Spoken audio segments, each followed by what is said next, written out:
I never thought my story would be one of betrayal. I was the girl who believed in loyalty, in the idea that love conquers all, especially when it's family. I was with Mark for 6 years. We met in college, grew up together in every sense. My sister, Lila, had always been close to both of us. She was the cool, sibling bold, charming, the kind of woman people noticed the moment she walked into a room. I was the steady one, the planner, the fixer. In the beginning, I loved that they got along. It felt like a dream, my boyfriend and my sister laughing together, sharing jokes, teasing me lovingly.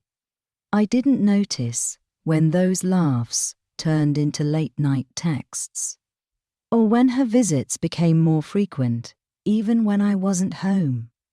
It started with the smallest signs.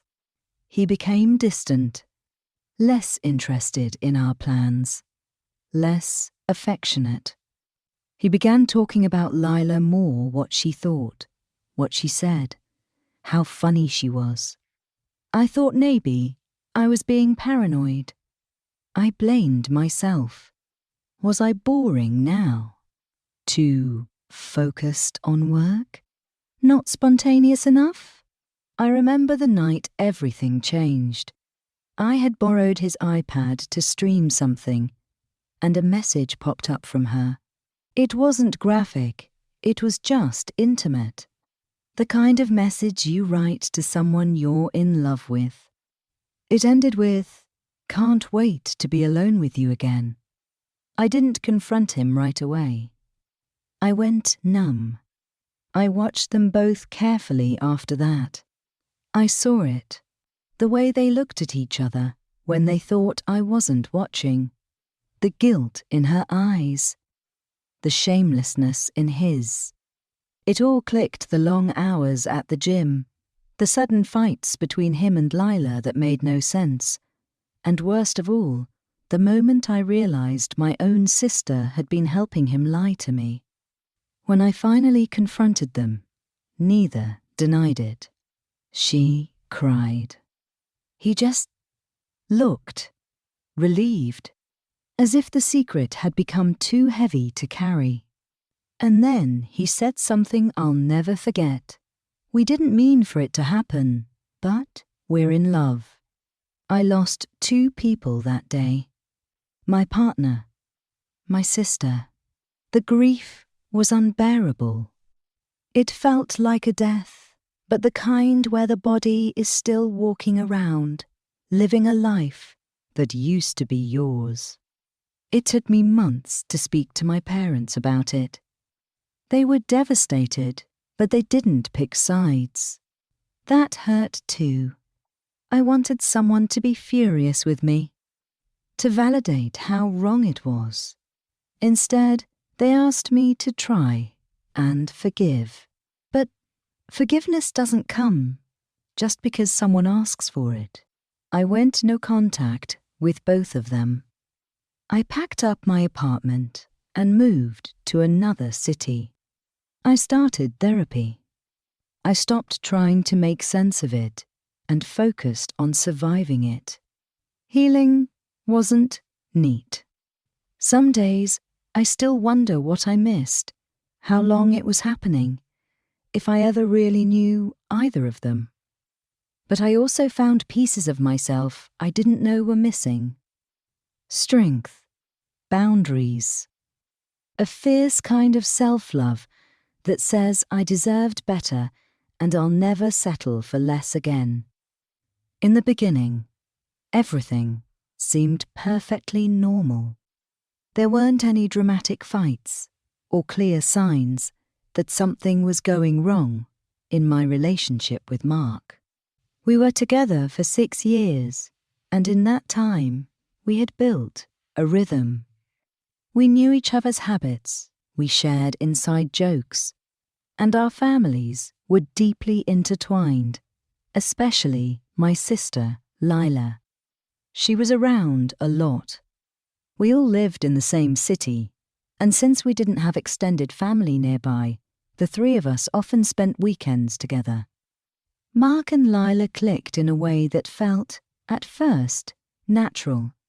She was outgoing and witty, the kind of person who could make anyone feel at ease. And Mark had always appreciated that about her. Looking back now, I realize how subtle the cracks were. It didn't start with lies or obvious cheating. It started with laughter. The kind of laughter that excluded me, that happened in the kitchen when I was still in the living room, that paused when I walked into the room. I'd walk in and feel something shift, a glance exchanged, an awkward silence too long to ignore. I brushed it off. I didn't want to be the insecure girlfriend, especially not with my own sister. But something in my gut kept tightening. He started talking about her more. Not in a way that raised red flags at first, just casual mentions. Lila said this funny thing the other day. Or, you know how Lila is with that stuff. It became so frequent that I started wondering why he wasn't talking about me like that anymore. When I brought it up once, lightly, he laughed and told me I was imagining things. She's your sister, he said. You know how easy she is to talk to. And I did. Lila had that effect on people. It was one of the reasons I had always admired her growing up. But admiration turned into unease when I noticed how they seemed to be growing emotionally closer. Not just friendly, but invested in each other in a way I had assumed was reserved for me and Mark. His phone started becoming a permanent fixture in his hand, but whenever I walked by, he would subtly turn the screen away. It wasn't the kind of overt hiding that's easy to call out, just enough to make me feel like I was overreacting if I mentioned it. Once, he left the room while still mid-conversation with me because Lila called. He said it was important family stuff. When I asked what it was about, he gave some vague answer about helping her through a breakup. I remember feeling this strange mix of confusion and guilt, like I was the one being possessive for wondering why my boyfriend was more emotionally available to my sister than to me. Our intimacy began to shift too. Not just sexually, but emotionally. He seemed distracted during conversations, like his mind was somewhere else. He'd forget things I told him. Stop asking me how my day was. When I tried to bring up how distant he felt, he got defensive. I've just been stressed, he'd say. You're reading too much into everything. I wanted to believe that. I really did. Because the alternative was unthinkable, that the man I loved might be falling for someone else, and that someone could be Lila. But I wasn't imagining it. The energy between them became almost palpable. I'd catch them sharing a look across the room, a look too familiar, too warm. I started noticing how he'd always offered to drive her home, even when I could. How they'd have side conversations at dinners, quiet jokes that didn't include me. And yet, every time I doubted it, I silenced myself. This is family, I thought. You're just jealous. But deep down, I knew that emotional boundaries were already being crossed, even if nothing physical had happened yet. There was one night that stands out in my memory. We had a small gathering at our place, just close friends and my sister. After everyone left, I went into the kitchen and found her scarf on the back of a chair. I went to bring it to her when I saw Mark holding it up to his face, smiling like he'd found some secret treasure. He didn't notice me at first. When he did, he looked startled, not guilty, but caught in a moment he thought was private. He stammered something about the fabric being soft, that it reminded him of one we saw in a store once. But my stomach dropped. It was such a small thing, but it confirmed everything I'd been trying to suppress. There was an emotional intimacy there, an attachment that had no place in our relationship. I wasn't just being paranoid. I was watching my partner drift towards someone else, inch by inch, with every glance, every conversation, every secret moment. And that someone else was my own sister. It was a quiet Sunday afternoon when the truth finally revealed itself, not through a dramatic confrontation or a confession, but in the most mundane and accidental way. I had been cleaning the living room while Mark was in the shower. His phone was charging on the couch, and a message banner flashed across the screen. I wasn't snooping, I swear I wasn't. But it lit up right in front of me, and it was like my body froze when I read it. It was from Lila. Just one line. I miss you already. I can still feel you on me. My stomach turned. My ears started ringing. My hands went ice cold. I picked up the phone, not even sure what I was looking for, maybe an explanation that somehow made that message innocent. But when I opened the thread, it was like being punched in the chest over and over again. There were weeks' worth of messages, sweet nothings, flirtations, plans to meet up when she's not around, pictures, inside jokes, intimacies I thought was sacred to me and Mark, now shared with my sister. I didn't even cry. I just sat there, scrolling, reading each message like it was a page from a book I didn't know I was living in. When Mark came out of the shower, he saw me holding the phone. His eyes dropped to the screen, then back to me. There was no outburst, no apology note right away. Just silence. And then, it's not what you think. The most laughable line. I didn't respond. I handed him the phone, walked past him into the bedroom, and locked the door. I called Lila that night. She didn't answer. I tried again. On the third try, she picked up, whispering like she didn't want someone to hear her. Her voice cracked when she realized it was me. I asked her outright, my voice trembling, "Are you sleeping with Mark?" Silence. Then a shaky breath, and I didn't mean for it to happen. That was it. No denial, no rage, no excuses. Just that one sentence, and it was enough. I hung up. I think I screamed. Then I don't remember. The next few hours were a blur. I cried in the shower until the water ran cold. I sat on the floor in the dark and tried to catch my breath while my chest caved in from the inside. The betrayal wasn't just about a man cheating on me. It was about my sister, my blood, my best friend since childhood, doing it with him. It broke something deeper than my heart. It broke the foundation of my entire identity. I had always trusted Lila, even when she made mistakes, even when she crossed lines with people. I defended her, made excuses for her. I never thought she would do this to me. In the days that followed, the story unfolded piece by piece.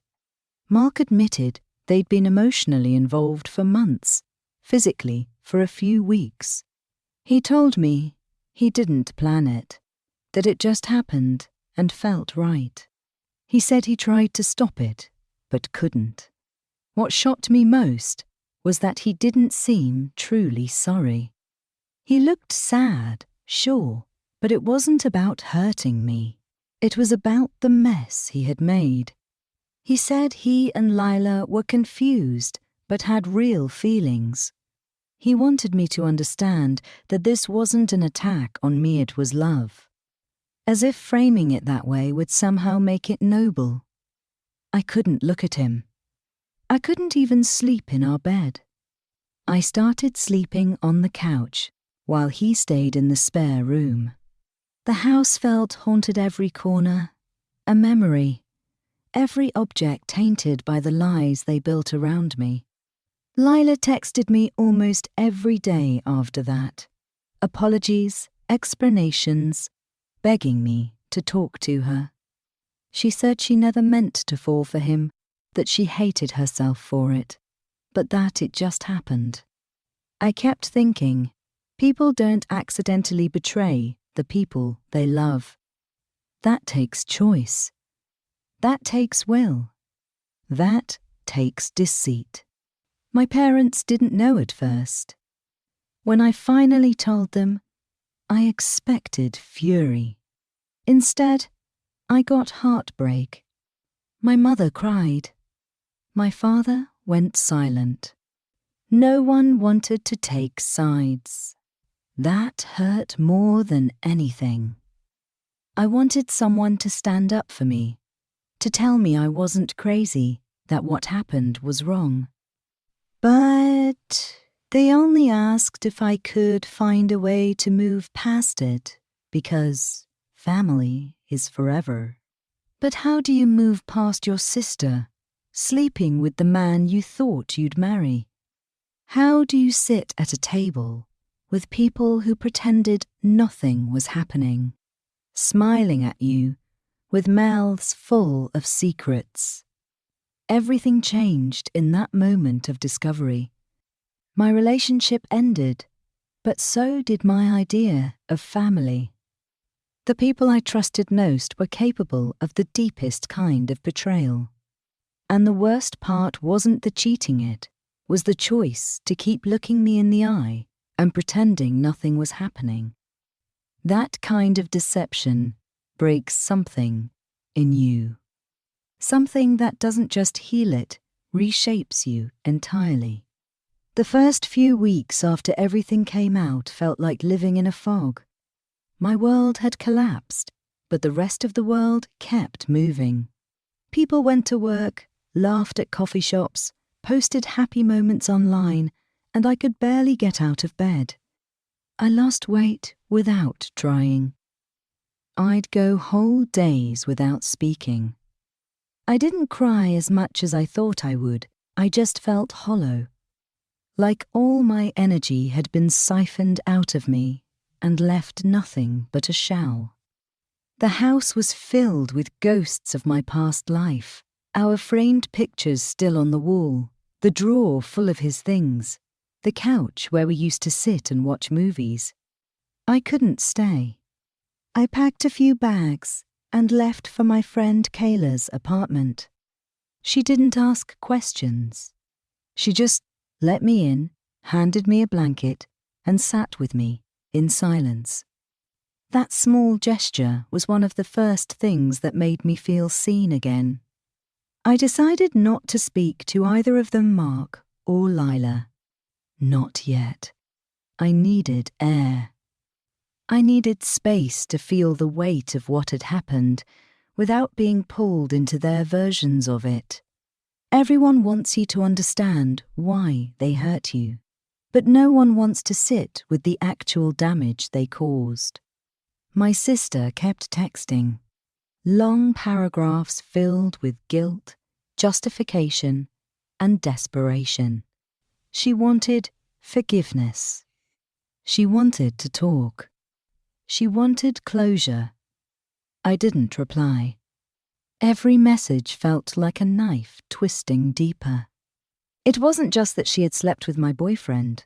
It was that she'd done it while pretending to be my biggest supporter. That kind of betrayal doesn't fade in days or weeks. It burns into you. I started therapy 2 weeks later. I walked in, like a shadow of myself, arms folded, jaw tight.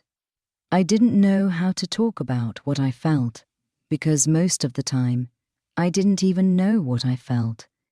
Anger, grief, shame, self-blame, numbness. They all came in waves.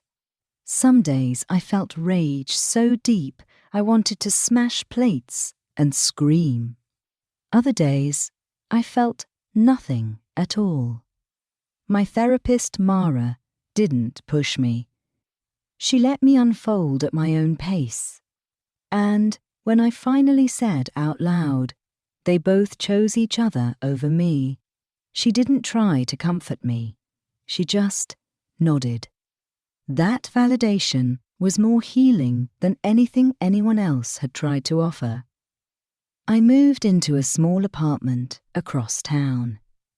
It wasn't much, one bedroom, small kitchen, but it was mine. I bought new bedsheets. I threw away anything that reminded me of Mark or Lila.